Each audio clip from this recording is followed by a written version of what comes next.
Hi guys, it's me Riya Shaji It's me, Anisha Shaji. doing our internship at Jewel Autism and Child Development Centre from Father College of Speech and Hearing.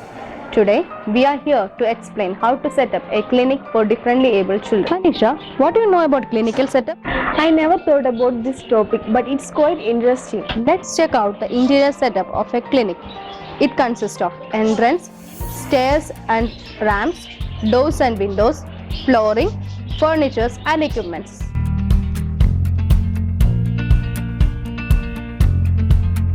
Entrance. The entrance should be identifiable and connected from the parking with the footpath, ramps and steps. All interior routes from an accessible entrance to accessible exits should be safe and easy to use by the differently abled children. Ramps and staircase. The location of the ramp should be immediately adjacent to the building entrance.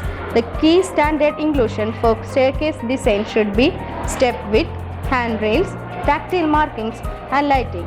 All steps should be uniform. Flooring. The flooring material should be slip resistant. If carpeted, the carpet should be securely laid. All wet areas should be marked with signboards. Furniture and equipment. The main reception should be designed to accommodate the need of differently abled children. The choice of furniture type and room arrangements is essential to support differently abled children and also provide chair and tables for their needs. Doors and windows. The doors should be easily accessible to the child with enough width and allow free movement.